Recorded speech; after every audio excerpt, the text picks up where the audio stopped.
Right now at 6, it was a rare opportunity to see royalty. New Yorkers tried to catch a glimpse of King Charles and Queen Camilla during their historic visit today.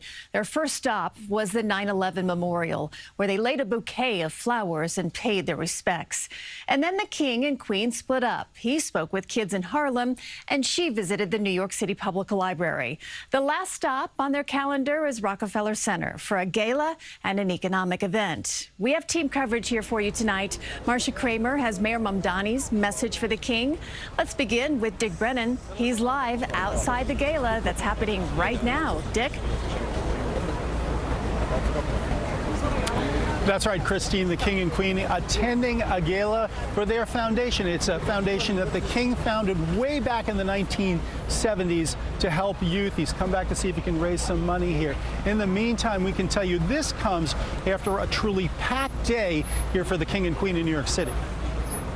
King Charles made a stop at Harlem Grown, planting the seeds of community and feeding the chickens at the farm. The nonprofit group turns abandoned lots into urban farms, mentoring youth and providing free, locally grown fruits and vegetables to the community. I'm just really glad that he chose to do it in Harlem and, gave this experience to the community. So I think part of the reason why we're so excited about this kind of exposure is hopefully it will bring even more support in for what we are doing. All we want to be able to do is provide as much support to the community as we can. Separately, Queen Camilla traveled to the New York Public Library to celebrate the 100th birthday of Winnie the Pooh. She walked down the stairs with Sarah Jessica Parker and met with celebrities, including Anna Wintour. Her Majesty gifted a new Roo doll to the library's world-class collections. The stuffed animal replica comes nearly 40 years after Winnie the Pooh and friends were donated to the library. Oh, she's delightful. She was just magnificent. She was just so gracious. She was so glad and so happy that I could be here. And King Charles also attended a U.S.-UK trade meeting with key business and finance leaders at Rockefeller Center. Celebrities arrived for this evening's royal reception for the King's Trust. The King founded the charity in 1976 to tackle youth unemployment and support education. It's the kids. We need to pump them up. We need to give them a chance in life to actually follow their dreams. Now, after the gala dinner tonight, the King and Queen head back to D.C. Then tomorrow they'll have a series of events, including a trip to Arlington National Cemetery and other spots in Virginia. That's the latest from Midtown. Christine, back to you. All right. Well, New Yorkers always have an opinion, Dick. So what's the reaction from people on the street to this royal visit? They're actually very excited. We just pan over here, Ed, and take a look. Everybody's been waiting here for a few hours in hopes of getting a glimpse of the King and Queen. Yeah, and then some Met fans, too, unfortunately for him. But we can just tell you, take a look over here. The hope is that those trucks will move, the King's limo will come out, and everybody will get a glimpse, maybe even a picture. But that's about it. And then we don't even know if he's coming out this side, maybe the other side. But hope springs eternal. You don't always, Christine, get to see a king, even in New York City. Back to No, you. you don't. It is a rare opportunity, Dick. Thank you. And I hope that those folks are able to catch a glimpse. The royal couple's first stop of the day, as we mentioned, was a solemn one, paying their respects at the 9/11 memorial. They laid flowers with former Mayor Michael Bloomberg, chairman of the memorial and museum. The King and Queen then met with elected officials and spoke with 9/11 survivors and family members who lost loved ones. They shared a lot of their experiences over time and where they were on 9/11 and what it had meant to them. So it was very powerful.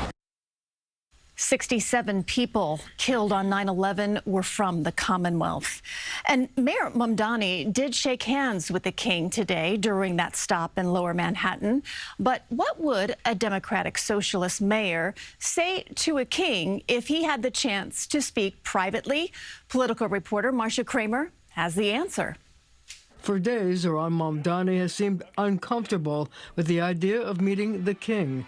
Every time reporters asked about King Charles's visit to New York City, he made it seem like he would be just a bit player in a somber wreath-laying ceremony at Ground Zero. I'll be attending a wreath-laying alongside a number of other elected officials, including Governor Hochul, Governor Sherrill, and the focus of that wreath-laying is to honor the more than 3,000 New Yorkers who were killed in the horrific terror attacks of September 11th.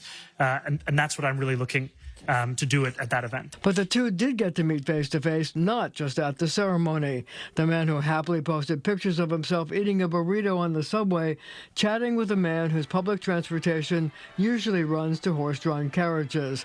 Mamdani was smiling. It's unclear what he said. Earlier, he was asked what he would say to the king if they did get to chat, and it was right out of his ideological playbook. If I was to speak to the king separately from that, I would probably encourage him to return the Kohinoor diamond. To most students of diplomacy, that was probably not the right thing to say to King Charles. The massive diamond is inside a crown given to the king's grandmother in 1937. It has a complex history. 4 countries, India, Pakistan, Afghanistan, and Iran, claim it belongs to them, and they want it back. Political experts say it was probably not the most diplomatic thing the mayor could have said. It's a terrible idea. Terrible idea. As the mayor of New York, he was speaking to the king through the media. Is your advice to him to say, stay out of foreign policy? Stay out of foreign policy unless it helps all New Yorkers with your current problems. Well, if you look online, it did raise a lot of eyebrows, that comment, Marcia. So let's talk about lasting implications here. Well, you know, Christine, it's way too early to tell what the lasting implications are, but O'Brien Murray says it's the kind of thing that can make people in England, Ireland, Scotland, and the Commonwealth countries think twice about coming here as tourists. So the mayor has shown some finesse, though, when he's met with other leaders. I mean, there was this very cheery photo of him and the president, you know, in the Oval Office. Well, look, you're right about that. But when the mayor talks about foreign policy, he sometimes reacts not as the mayor of New York City, but as the son of a pro-Palestinian social activist who was born in Uganda and moved to the city when he was 7. Remember, he also said he would arrest Israeli Prime Minister Bibi Netanyahu if he came here. So he's had a few, say, foreign policy faux pas. And as O'Brien Murray says, stay out of foreign policy. Okay, well, let's stick to the city. Thank you, Marcia. We did bring you the King and Queen's arrival at the World Trade Center Memorial as a special report this afternoon. You can find that coverage online at cbsnewyork.com.